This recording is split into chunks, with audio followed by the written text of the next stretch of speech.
Wak, jangan senggol Wak. Itu mobilnya. Jadi bukti dia. Ini kepala ini. Jangan dipegang. Jangan dipegang mobilnya. Jangan dipegang. Lapor ya. Jadi apa? Periksa polisi. Kena ini.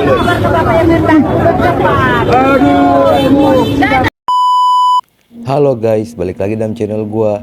Guys, video hari ini gue ingin menceritakan kisah yang berasal dari Medan. Seorang wanita yang merupakan penjual es ditemukan tidak bernyawa di dalam mobilnya. Mirisnya dengan kondisi leher hampir putus. Bagaimana kisahnya? Yuk kita simak videonya.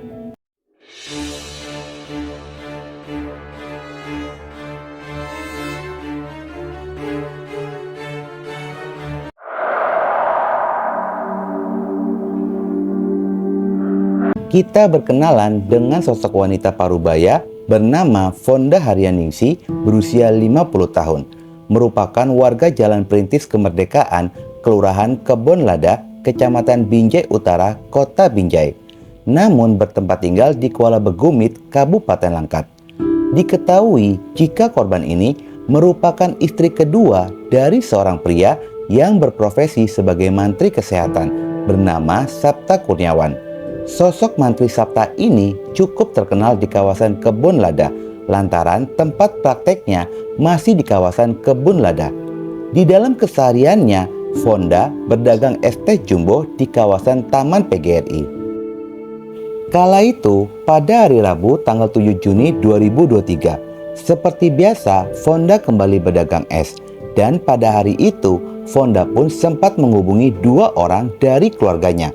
Pertama, Fonda sempat menghubungi abangnya yang bernama Haryono berusia 56 tahun. Fonda mengatakan jika dirinya pindah berjualan ke Helvetia Medan, namun hal itu tidak jadi dilakukan. Dan yang kedua, Fonda pun sempat menelpon Tiffany yang merupakan anaknya. Namun telepon itu tidak keangkat dikarenakan Tiffany sedang sibuk mengasuh anaknya. Fonda mengirimkan voice note yang menanyakan kabar cucu-cucunya itu. Ketika memasuki jam 14.00, Tiffany sempat menghubungi ponsel sang ibu, namun tidak ada respon. Pada sisi lainnya, Sabta, sang suami pun sempat datang untuk menemui Fonda di mana sang istri ini sering berjualan. Yang sebelumnya, Fonda pun pernah meminta terpal mobil kepadanya. Saat tiba di lokasi, Sabta tidak menemukan keberadaan dari Fonda. Namun sandal slop dan kursi untuk pelanggan masih tertinggal di sana. Sabta sempat bertanya ke warga sekitaran, namun tidak ada yang mengetahui keberadaan dari Fonda. Sabta yang menyadari telah terjadi sesuatu kepada Fonda segera melacak ponsel milik Fonda. Usaha pelacakan menggunakan GPS pun berbuah hasil. Pihak keluarga berhasil mendapatkan posisi mobil berada di Pasar Kampung Lalang dekat rel kereta api Glambir 5, Kelurahan Tanjung Gusta, Kecamatan Medan, Helvetia. Sabta bersama dengan abang korban Haryono meluncur ke lokasi. Setibanya di lokasi jam 15.00 sore harinya, keduanya pun mendapati mobil Avanza Silver plat nomor BK1088IW yang sedang terparkir depan Apotek Utama Jaya di pinggir jalan. Namun Sabta dan Haryono hanya memantau dari jauh saja. Setelah hampir 2 jam mereka memantau, mobil nyatanya tidak ada aktivitas dari mobil itu. Akhirnya keduanya pun memutuskan untuk mendekati mobil. Ketika sudah berada di sekitaran mobil, keduanya pun melihat ada darah yang mengalir dari sela-sela pintu. Sabta pun yang menyadari itu berusaha membuka pintu mobil. Namun pintu mobil dalam kondisi terkunci.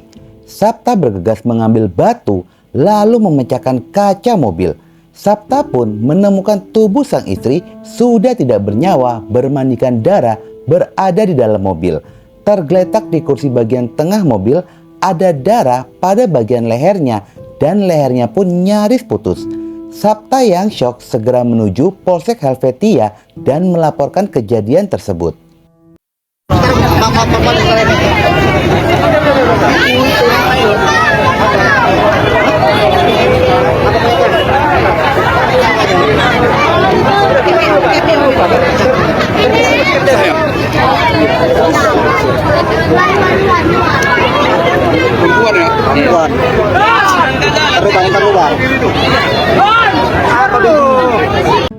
Polisi yang tiba di lokasi segera melakukan evakuasi ke tubuh korban.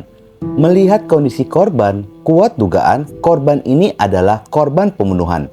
Selain adanya sayatan pada bagian leher, polisi menemukan adanya beberapa lubang tikaman pada tubuh korban. Dalam mobil seorang wanita ya. Kalau untuk identitas kita masih kita cari identitas ya. Kita lihat ada luka-luka tusukan. Ada berapa banyak tusukannya, Dan? Ada belasan. Nanti pastinya kita di kantor. Ada belasan lah, belasan. Tubuh korban pun segera dievakuasi ke Rumah Sakit Bayangkara Medan guna dilakukan pemeriksaan lebih lanjut. Dari hasil pemeriksaan tubuh korban, ternyata ditemukan adanya 21 tikaman pada bagian punggung, leher, dada, dan tangan korban. Serta ditemukan bekas pukulan benda tumpul pada bagian kepala korban dalam kondisi pecah, yang menguatkan dugaan korban merupakan korban pembunuhan. Setelah menjalani pemeriksaan, tubuh korban pun segera dikembalikan ke pihak keluarga. Rumah duka dihadiri sanak keluarga, tetangga, dan teman yang mengenal korban secara pribadi. Suasana sedih dan penuh duka menyelimuti keluarga, berharap pihak kepolisian pun dapat segera mengungkap kasus ini. Pada awal dugaan sempat berhembus kabar jika pelaku adalah orang terdekat. Namun kabar itu terbantahkan. Tidak ada yang merasa korban ini memiliki musuh dan hubungan di dalam keluarga pun dalam kondisi baik-baik saja. Pada awalnya banyak yang menyangka korban ini dalam kondisi hamil. Namun kabar itu dibantah oleh pihak keluarga. Dikarenakan korban ini postur tubuhnya gemuk dan perutnya memang seperti orang hamil. Polisi menggali keterangan dari keluarga dan menggali keterangan dari warga yang ada di lokasi sekitaran. Ada kesaksian dari Tengku Dewi, seorang petugas kebersihan, mengaku sering melihat korban berjualan dan baru seminggu korban ini berjualan. Menurut kesaksian dari Dewi, pada jam 13.00 dirinya melihat korban berjualan di sekitaran Taman PGRI. Dia sempat melihat ada seorang pria duduk di sekitaran taman mulai dari jam 8 pagi hingga tengah hari.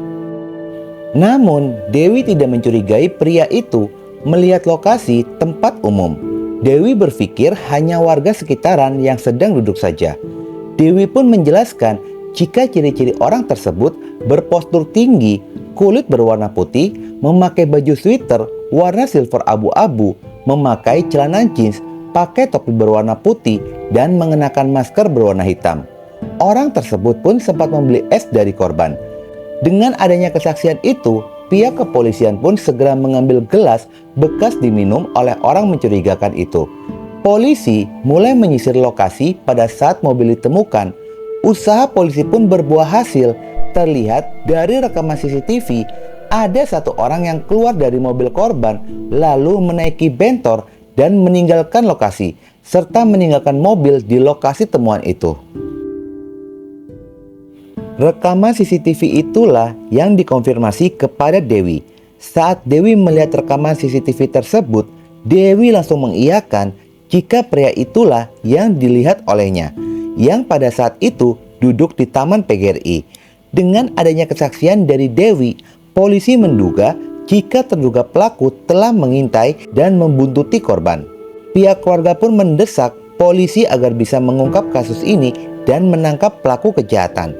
Sementara polisi masih berupaya untuk melakukan pelacakan dan mempelajari tampilan CCTV tersebut. Hampir sepekan polisi melakukan penyelidikan. Tepatnya pada tanggal 13 Juni 2023, Kapolres Tabes Medan, Kombes Pol Valentino Alva Tatareda, mengatakan pihaknya telah memeriksa seluruh saksi yang terkait dengan kejadian.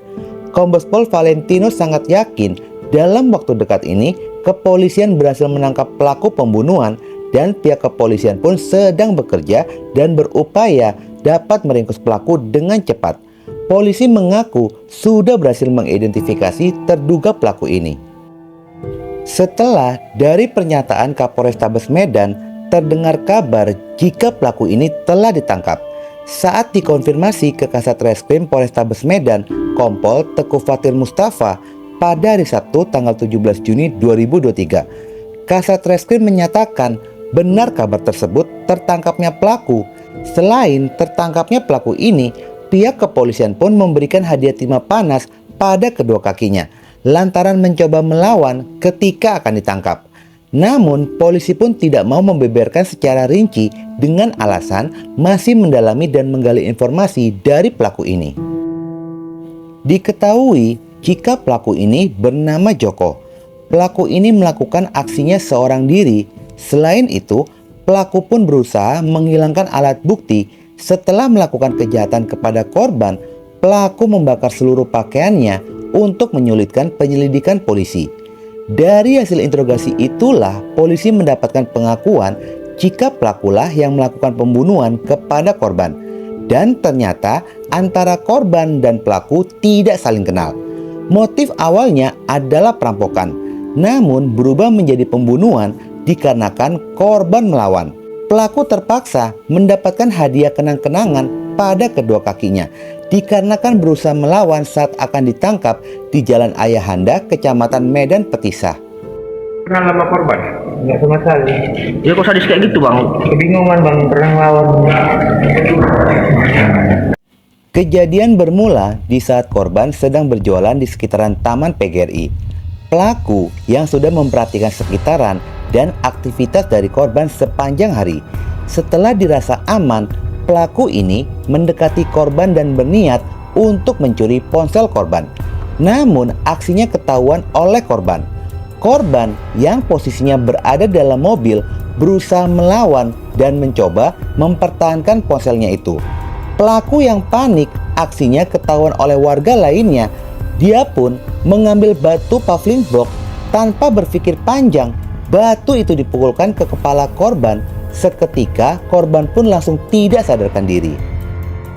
Pelaku memindahkan tubuh korban ke kursi bagian tengah, lalu membawa tubuh korban berkeliling medan. Namun di tengah-tengah perjalanan, korban kembali sadar dari pingsannya dan berusaha melawan pelaku. Di saat itulah pelaku menjadi kalap. Sajam pisau yang sebelumnya dicuri dari pemilik warung dilayangkan bertubi-tubi ke tubuh korban hingga membuat leher korban pun nyaris putus. Lalu pelaku berkendara mencari lokasi untuk menyimpan tubuh korban. Pelaku mengakui dia tidak mengetahui kapan korban ini kehilangan nyawanya.